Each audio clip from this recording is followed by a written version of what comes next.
오늘은 부르심 앞에 당당하라라는 제목으로 함께 은혜를 나누겠습니다. 앞서 오늘 점심 맛있게 잘 드셨나요? 예, 오늘 참 맛있었습니다. 그래서 저는 2접시 먹었습니다. 그 값을 오늘 제대로 해야 될 텐데요. 무슨 얘기를 드리려고 하냐면요.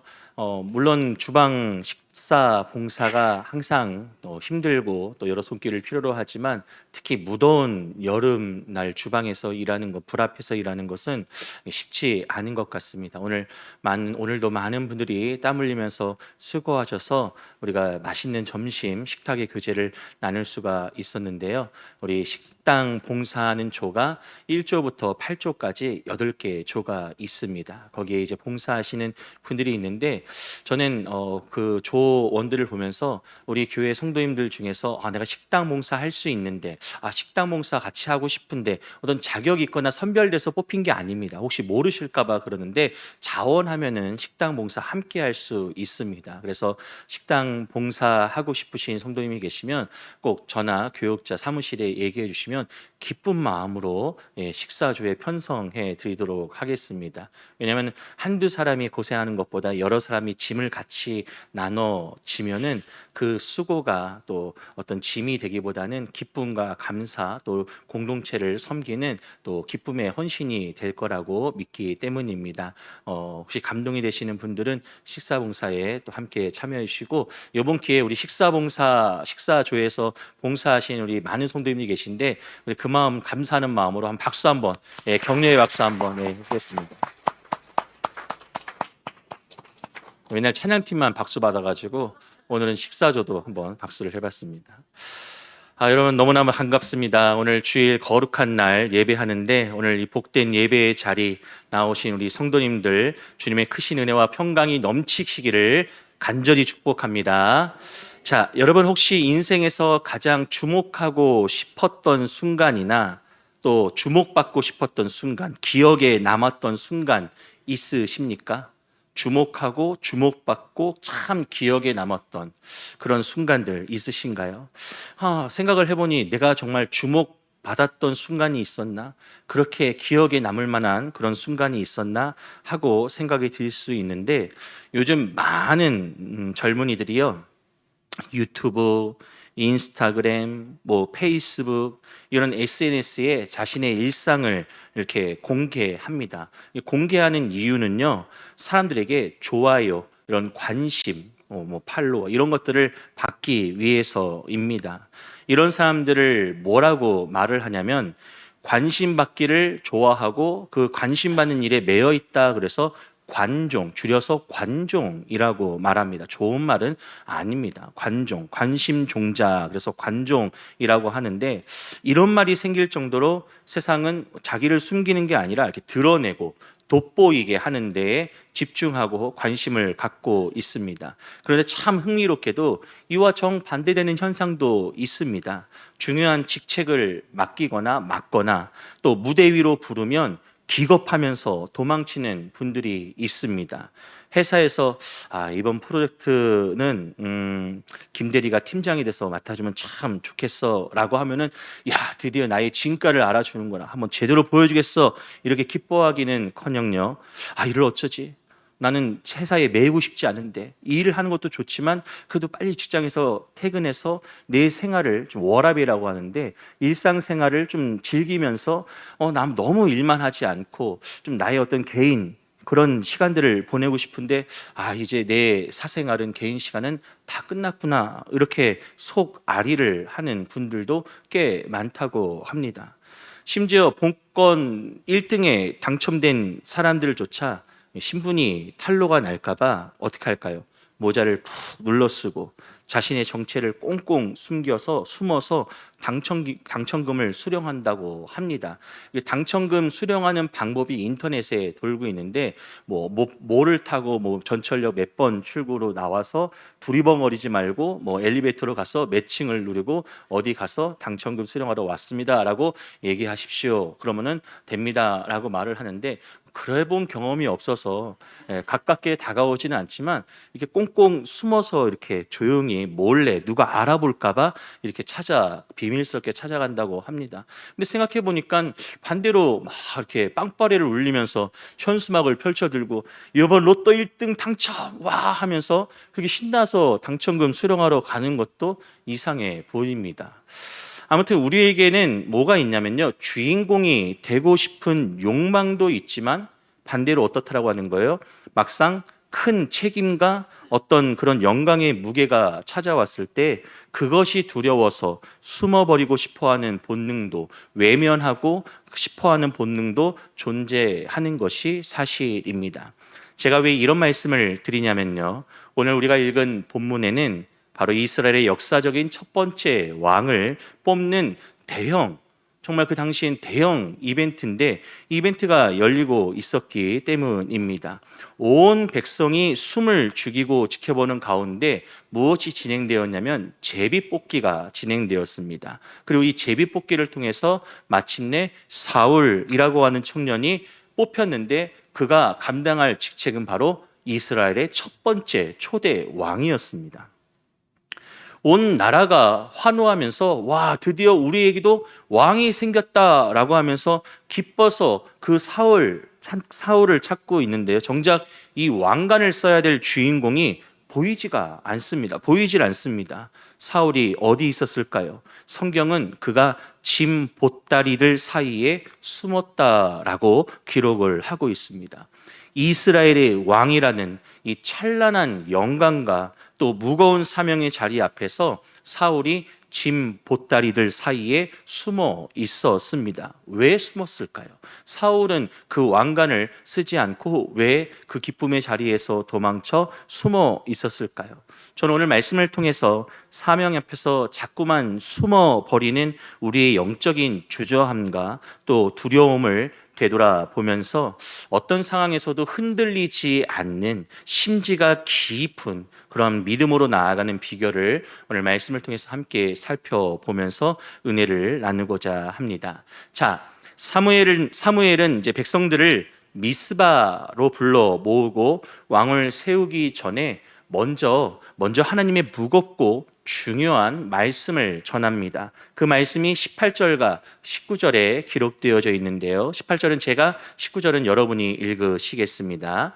이스라엘 자손에게 이르되 이스라엘 하나님 여호와께서 이같이 말씀하시기를 내가 이스라엘을 애굽에서 인도하여 내고 너희를 애굽인의 손과 너희를 압제하는 모든 나라의 손에서 건져내었느니라 하셨거늘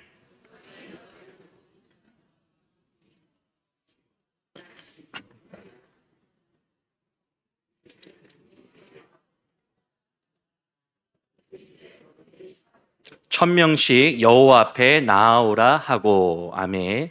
말씀을 보니 하나님은 이스라엘을 애굽의 종에서 인도하여 탈출시켜 건져내셨고요. 이제 모든 나라와 재난 속에서 그들을 지키셨던 분이시다라고 그렇게 증거하고 있습니다. 그런데 백성들은요, 이 위대한 구원자 하나님을 향해서 뭐라고 말을 했냐면 아니니이다. 하나님이 아니라, 하나님은 우리에게 중요하지 않습니다. 우리 위에 왕을 세우셔서 하나님이 우리를 애굽에서 구원해 내셨고 그 많은 어려움과 대적과 재난 속에서 살리신 거 잘 알고 있습니다. 그런데 아니에요. 하나님 아니고요, 저희는 왕이 필요합니다라고 왕을 세워달라고 하나님을 거부하고 왕을 요청하고 있는 것입니다. 이것이 얼마나 어리석은 제안이고 또 기대였냐면요, 예를 들어서 이런 겁니다. 돈 많은 아버지가 이 아들이 성인이 됐습니다. 운전면허를 딱 따고 오자, 정말 그런지 모르겠는데 제가 봤던 어떤 드라마에 있었던 것 같습니다. 아들이 성인이 돼서 운전면허증을 딱 따고 오자 아버지가, 돈이 많으니까 아버지가 이 운전면허 시험에 합격한 이 아들에게 콱 선물을 차로 딱 줍니다. 근데 그냥 차가 아니라 제네시스 G90, 최고급 세단. 20살 이제 운전을 시작하는 이 청년이 타기에는 너무나 고급스러운 좋은 차죠. 근데 뭣도 모르는 아들이 G90이 뭐야? 아버지 저는 그거 필요 없고요. 저 티코 아시나요? 다행입니다. 우리 다 티코 알잖아요. 예, 스파크도 모닝도 아니고 아버지부터 제네시스 G90 다 필요 없고요. 티코, 예, 스파크, 모닝, 네이 그거 사주세요. 그거면 됩니다라고 하는 것과 지금 이스라엘이 같다라고 하는 것입니다. 지금 왕과 비교할 수 없는 제네시스 G90 최고급 세단 그 세단을 이스라엘 백성들에게 주셨습니다. 그런데 이스라엘 백성들이 저는 이거 필요 없어요. 부담스러워서가 아니라 지구공 최고급 세단 저는 뭐 필요 없고요. 그런 거 중요하지 않습니다. 저는 그냥 티코 타겠습니다. 스파크 타겠습니다. 부딪히면 안전도 보장할 수 없고요. 오랫동안 어딘가를 가려면 참 피곤하고 힘이 들고요. 여러 사람 편하게 탈 수도 없는 그 티코, 스파크, 모닝, 레이. 그렇다고 이런 차가 나쁘다 이렇게 비하하는 것은 아닙니다. 비교했을 때 그렇다라고 하는 거예요. 혹시 이 자리에 기아자동차나 현대자동차에 관련자 있으면 죄송합니다. 그런 의도가 아니에요. 그러니까 그렇게 지금 왕을 요청하고 하나님을 거부하고 있다는 것이죠. 이 모습을 보고 있는 사무엘의 속이 얼마나 답답하고 어이가 없었을까요? 하나님께서 애굽보다 강하셔서 그 손으로 구원하시고 홍해, 광야의 기후, 그 먹을 것 없는 척박한 땅 그곳에서 그들을 향해 칼을 드는 수많은 대적 이 모든 것들로부터 보호하시고 구원하셨는데 그 하나님을 외면하고 왕을 달라고 합니다. 이후에 결국 이 왕을 쫓아 살아가는 이스라엘 백성들, 심지어는 자신들이 세운 이 왕을 의지하는 것을 넘어서 이 왕조차도 의지할 데가 없으니까 주변 나라들을 의지하는데 특히 애굽을 많이 의지했어요. 우리가 새벽에 에스겔서를 보고 있는데요. 에스겔 선지자를 통해서 하나님이 뭐라고 말씀하시냐면 애굽 멸망시키겠다. 그래서 너희들이 애굽을 의지하고자 하는 그런 마음조차 들지 않도록 아예 눈에서 보이지 않도록 먼지처럼 없애버리겠다라고 말씀까지 하십니다. 얼마나 이스라엘이 하나님이 아닌 주변 국가 도움도 안 되는 애굽을 얼마나 의지했으면 하나님께서 답답한 마음으로 아예 싹을 없애버리겠다. 애굽이 사라지면 더 이상 애굽을 의지하지 않겠지. 주변 국가를 의지하지 않겠지. 너희들이 하나님 나를 찾겠지라고 하는 그런 마음이 드셨던 것 같습니다. 그만큼 이스라엘은 왕이 세워지기 전부터 왕이 세워지고 난 이후에도 여전히 끊임없이 하나님을 외면하고 하나님을 무시하고 세상적인 관심과 힘과 그 노력을 더 기울였다라고 하는 것입니다. 제네시스 필요 없습니다. 경차 타겠습니다. 했던 것이죠. 그런데요, 이렇게 이스라엘이 왕을 구하는 것은요, 단순히 정치적 지도자가 필요해서가 아니었습니다. 이들이 이렇게 왕을 구하는 이유는 눈에 보이는 강한 군사력, 다른 이방 나라들처럼 되고 싶다라고 하는 그런 세상적인 세속적인 그 욕망의 결과가 왕을 주세요. 이 왕으로 표출이 된 것이죠. 하나님은 그들의 요구대로 왕을 세워 주시지만 그것이 축복의 통로가 아니다. 너희들의 요청대로 내가 왕을 세우시지만 결코 나의 축복은 아니다라고 하는 것을 분명히 하십니다. 하나님을 온전히 신뢰하고 의지하지 못하는 영적인 불신앙에 대한 하나님의 가슴 아픈 허용이다라고 하는 사실을 분명히 말씀을 통하여서 우리에게 증거하고 계십니다. 그래서 호세아서에서는요, 하나님께서 이때 이 상황을 우리에게 이렇게 증거하고 계십니다. 화면을 보시고 호세아 13장 10절부터 11절 말씀 함께 읽어보실 텐데요. 제가 먼저 읽겠습니다. 전에 내가 이르기를 내게 왕과 지도자들을 주소서 하였느니라. 내 모든 성읍에서 너를 구원할 자 곧 내 왕이 이제 어디 있으며 내 재판장들이 어디 있느냐.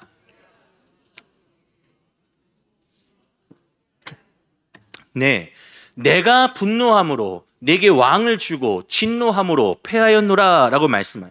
백성들은 은혜를 망각한 채 세상의 시스템을 갈망했습니다. 강한 군사력, 눈에 보이는 영웅, 위대한 지도자 그것을 요청하고 갈망했습니다. 세상적인 욕망이 그들에게 있었던 것이죠. 하지만 결국 그것으로 인하여서 모두가 패하고 망하는 길로 가게 됩니다.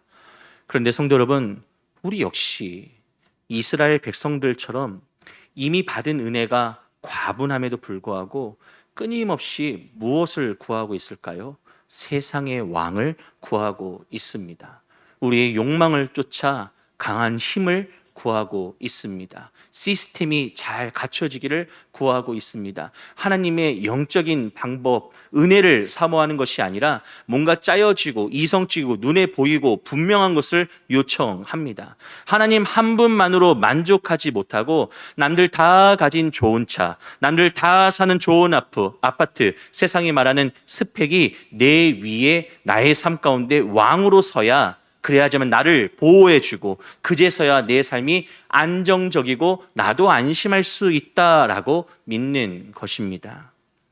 주님 한 분만으로 나는 만족해 라고 찬양만 하지 마시고요. 진정 이 신앙생활 가운데 내 눈에 보기 좋은 이 세상의 왕을 구하는 기도가 이제 멈춰지고, 이미 나를 죄와 사망에서 건져내신 참된 구원자, 나를 지키시고 보호하시는 내 삶의 진짜 주인이 하나님이심을 깨닫고 인정하고 만족하는 우리 모두가 될 수 있기를 소망합니다. 자, 계속해서 말씀을 이어보시겠습니다. 20절과 22절 말씀을 볼게요. 한 절씩 교독하고 22절 말씀은 함께 읽겠습니다. 제가 먼저 읽습니다. 사무엘이 이에 이스라엘 모든 지파를 가까이 오게 하였더니 베냐민 지파가 뽑혔고,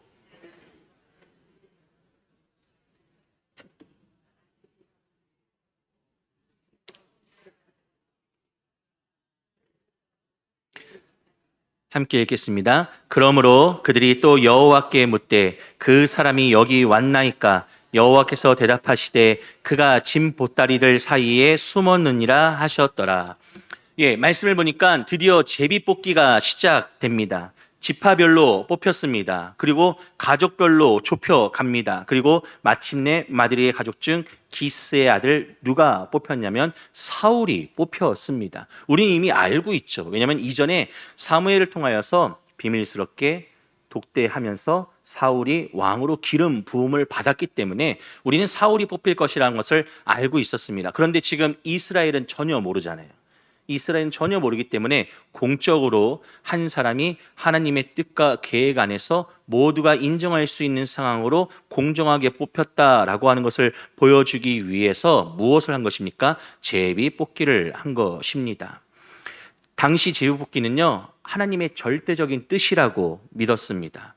하나님께서 은밀하게 사울 왕을 세우셨지만 말씀드린 대로 이스라엘 전체에 공표를 해야 했기 때문에, 그리고 무엇보다도 어떤 유력한 가문의 입김이나 또 영향력으로 왕을 세운 것이 아니다, 하나님께서 세우시되 공평하게 제비 뽑아 세우셨음을 이스라엘이 알고 인정하게 하기 위해서 제비 뽑았습니다. 그런데 문제는 이렇게 제비 뽑히고 이미 기름 부음을 받아서 왕으로 세움 받은 사울이 보이지 않았다라고 하는 거예요. 아무도 그 사울을 찾을 수가 없었습니다. 이게 어떻게 된 일일까요? 22절 말씀 다시 한번 보겠습니다. 22절 말씀 보니 그러므로 그들이 또 여호와께 묻되 그 사람이 여기 왔나이까? 뽑히긴 뽑혔는데 보이질 않으니 왔냐 안 왔냐 이런 거예요. 없으면 찾아가야 될 거 아니에요. 근데 여호와께 대답하실 때 뭐라고 말합니까? 여기 와 있어요. 어디 숨어 있어요? 그가 짐 보따리들 사이에 숨었느니라 라고 말씀하십니다. 아무도 몰랐어요. 사무엘도 몰랐습니다. 그런데 하나님께서는 아셨습니다. 왜요? 계속 사울을 주목하고 계셨거든요. 백성들은 열광하면서 그를 찾았지만 사울의 모습은 어디에서도 보이지 않았고요. 결국 하나님께 여쭤본 후에야 그가 짐 보따리들 사이에 숨어 있다라고 하는 사실을 알게 되었습니다.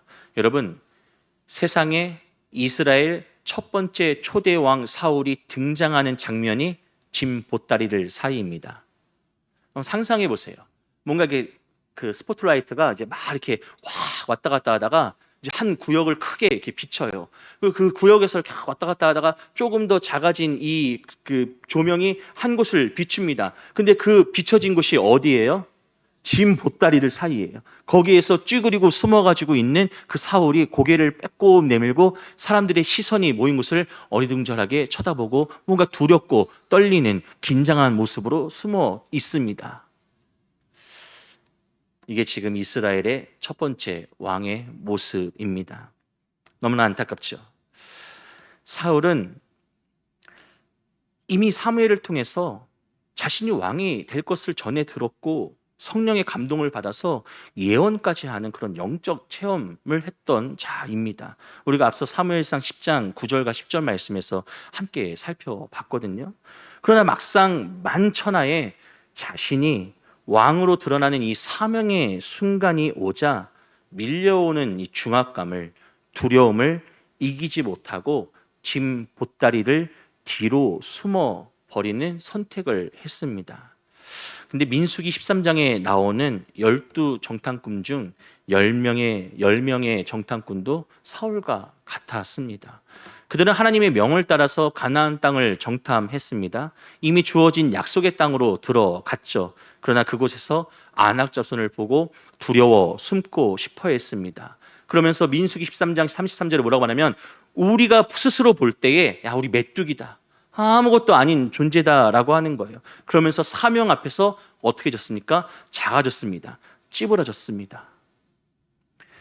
23절 말씀에서 사울 역시 보니까 외모는 남들보다 어깨 위나 더 컸다라고 말을 합니다. 그렇지만 그 내면은 사명의 무게를 감당할 수 없을 만큼 작고 나약했던 것이죠. 성도 여러분, 우리의 모습은 어떻습니까? 저도 우리 가족 중에서 어깨 위만큼 큽니다. 예, 제가 제일 커요. 그런데 그렇다고 제가 제일 강하고 단단할까요? 그렇지는 않습니다. 예. 제가 잠시 아팠던 적이 있는데 저는 저보다 더 강하고 또 그리고 마음이 단단하고 흔들림 없이 서 있는 한 사람을 제가 아플 때 마주하게 되었습니다. 바로 제 아내입니다. 제 아내가 저보다 머리 하나보다 작거든요. 조그매요. 제가 이렇게 어깨 동무를 하면요, 이렇게 뭔가 이렇게 연인과 부부 사이 어깨 동무가 아니라 뭔가 이렇게 부축당하는 것 같은 그런 느낌으로 어깨에 손을 올려야 되기 때문에 저는 어깨 동무를 잘 하지 않습니다.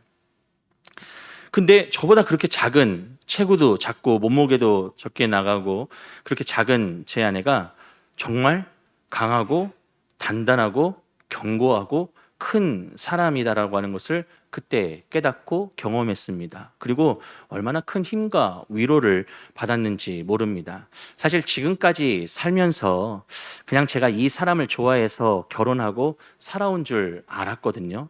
근데 하나님께서는요, 이 연약한 자를 강하게 하시고 또 그리고 부족한 목회 현장을 세우시고 또 채워가시기 위해서 만나게 하셨구나라고 하는 것을 정말 그 뒤늦게 이후에 알게 되었어요. 그래서 저는 그 시간들을 떠올릴 때마다 나도 우리 아내에게 그런 강하고 든든하고 또 견고한 그런 어떤 가장으로서, 남편으로서의 그런 모습을 보여줘야지라고 이렇게 마음의 결단을 하는데 쉽지가 않습니다. 예. 그냥 이렇게 빙구같이 이렇게 웃고 하고 그래요, 네 그렇게 하세요, 네 잘합니다, 예, 좋아요, 멋져요 이렇게 하면서 이렇게 말을 하는데 이뿐만이 아닙니다. 우리는 하나님께서 교회에서 혹은 가정과 일터에서 거룩한 이 사명의 자리로 부르실 때에 두려워서 숨고 싶고 머뭇거리면서 거절하고 피하고 싶을 때가 있습니다. 분명히 있습니다. 내가 서 있는 자리에 살고 있는 환경 가운데 있습니다. 하나님과 목회자들 보기에 분명 남들보다 어깨 위만큼 크고 능력 있고 충분한데 자꾸 못한다고, 나는 아니라고 거절하고 사양합니다. 여러분 어떠신가요? 여러분 떠올려 보세요. 저는 능력이 없어요. 바빠서 안 돼요. 다른 실력 있는 사람이 해야죠. 그 사람이 더 잘할 수 있을 것 같아요. 라고 이렇게 핑계하면서 짐 보따리 뒤에 숨어 버리지는 않으십니까? 이런 적이 있었습니다. 개척교회에서 7년 동안 이제 훈련받으면서 사역을 했는데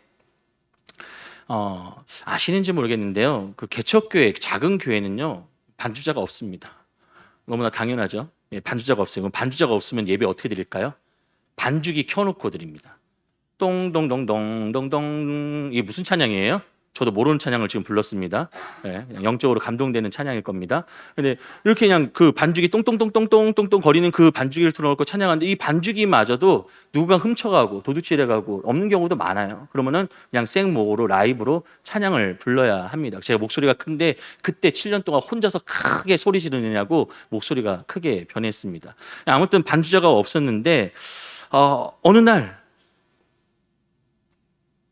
반주자가 왔어요. 한 청년이 교회에 등록을 했는데 피아노 전공자인 거예요. 담임 목사님과 전도사 사모님 우리 셋이서 눈이 반짝거렸습니다.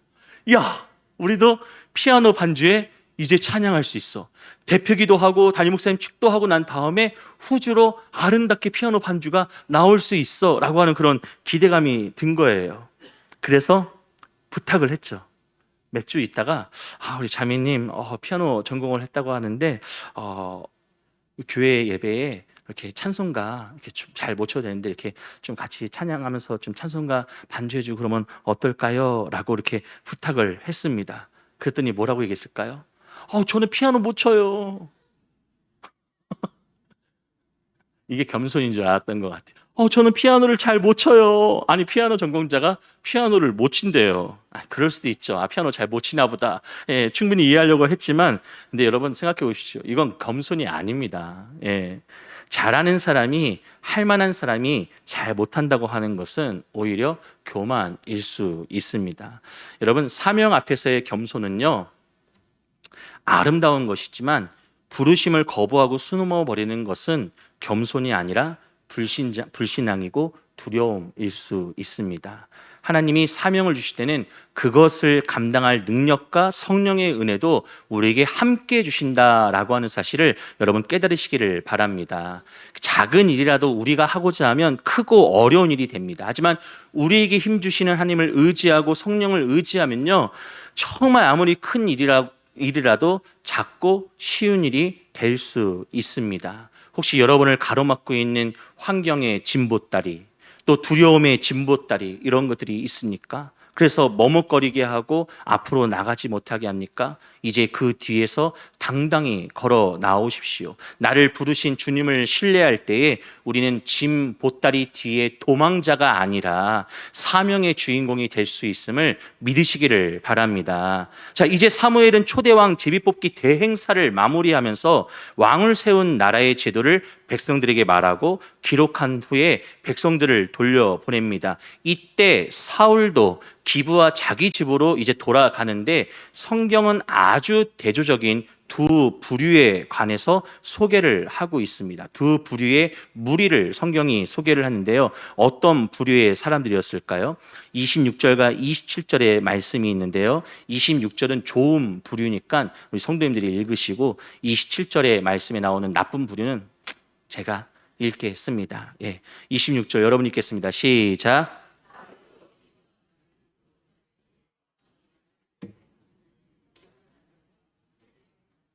어떤 불량배는 이르되 이 사람이 어떻게 우리를 구원하겠느냐 하고 멸시하며 예물을 바치지 아니하였으나 그는 잠잠하였더라. 말씀을 보니까 여러분이 읽은 하나님께 감동된 유력한 자들과 반대로 제가 읽은 이 어떤 불량배들, 두 부류가 나옵니다. 사울 왕의 시작에 하나님께 감동된 자들이 함께하고 힘이 되었지만요, 사울 왕을 무시하고 조롱하고 반대하는 자들도 있었습니다. 이 불량배들은요, 사울이 어떻게 우리를 구원하겠냐 하고 멸시하면서 예물을 바치지 않고 인정하지 않았습니다. 아무래도 그들이 예상했던 왕은 그 블레셋에 있는 유명한 그 골리앗 장군이라고 하는 그 사람처럼 뭔가 더 거대하고 힘이 세고 뭔가 우락부락하고 뭔가 정말 압도하는 그런 어떤 사람을 기대했던 것 같아요. 이렇게 그들은 초보 왕에게 너무나 낙심이 될 만한 당황스러운 순간을 비난하면서 사울 왕에게 주고, 또 사울 왕은 그러한 상황을 마주하게 됩니다. 그러나 사울의 반응이 어땠을까요? 27절 하반절에 보니까 그러나 그는 잠잠하였더라라고 말씀합니다. 여기서 잠잠했다라고 하는 것은요, 두려워서 기가 죽어가지고 아무 말도 하지 못했다라고 하는 것이 아니에요. 사람의 반응에 흔들리지 않고 묵묵히 하나님의 때를 기다리는 심지 깊은 모습을 의미합니다. 아니, 방금 전까지 짐 보따리 뒤에 숨어 있었다라니까요. 그런데 그가 결국 그 부르심 앞에 당당하게 나서게 되었을 때 그는 하나님 앞에 겸손하게 묵묵하게 주님을 바라보면서 그렇게 서 있을 수 있었습니다. 그래서 이어지는 11장 말씀을 보면요, 사울 왕이 자신을 증명합니다. 어떻게 해요? 첫 전투 암몬과의 전쟁에서 증명합니다. 말하지 않습니다. 여러 가지 설명하지 않습니다. 그냥 전쟁에 나가서 왕으로서 말이 아닌 논쟁이 아닌 하나님께서 함께 하시는 그 전쟁의 승리로 힘으로 그가 증명하려고 합니다. 여러분, 우리가 하나님의 뜻대로 살아가려고 할 때 세상 모두가 우리를 꼭 응원해 주지는 않습니다. 오히려 방해하고 비난하는 그 무리가 더 많을 수 있습니다. 때로는 가까운 사람들의 비난을 받기도 합니다. 너 그렇게 예수 믿어서 밥이 나오냐 떡이 나오냐 그냥 적당히 해라, 불량배 같은 조롱을 마주하기도 합니다. 때로는 모르는 사람들이 교회와 성도들을 모두 싸잡아서 개독교다, 먹사다, 무지성이다, 광신도다라고 비난을 하기도 합니다. 이때 신앙의 심지가 깊지 않은 사람은요, 금방 낙심하고 다시 짐 보따리 뒤로 숨어버리거나 똑같이 혈기를 부리면서 분노로 맞서 싸우다가 스스로 상처를 입습니다. 그러나 진짜 성숙한 성도는요, 사람의 말에 흔들리지 않고 잠잠히 누구를 바라볼까요? 하나님을 바라봅니다. 왜요? 왜냐면요, 나를 세우신 분이 하나님이시라면 나를 변호하시고 지키실 분도 하나님이심을 믿기 때문입니다. 이런 믿음을 가지고 비난과 조롱 앞에서도 영적인 침묵을 지키며 주님의 도우심을 기다리시는 심지 깊은 신앙을 소유하시기를 예수님의 이름으로 간절히 축복합니다. 오늘 말씀을 기억하시면서 우리 함께 기도하였으면 좋겠습니다. 우리 기도할 때에 하나님, 주님 맡겨주신 거룩한 그 직분과 사명 앞에서 때로는 능력이 없다고 바쁘다고 핑계대면서 자꾸만 이 환경에 그 짐 보따리 뒤로 숨을 때가 있었습니다. 이런 우리의 연약함을 용서하여 주시옵소서. 우리를 부르신 분이 하나님이심을 우리가 믿고 우리에게 감당할 능력 주신 분도 하나님이심을 믿고 이제는 그 짐 보따리 사이에서 당당히 앞으로 걸어 나와 혹 있을 세상의 조롱과 비난 앞에서도 사람의 말에 흔들리지 않는 그 부르심 앞에 당당하게 주님만 신뢰하며 심지 깊은 성도가 되게 하여 주시옵소서. 라는 마음으로 함께 마음을 같이 하여 주여 부르시고 동서납심하여 기도하시겠습니다.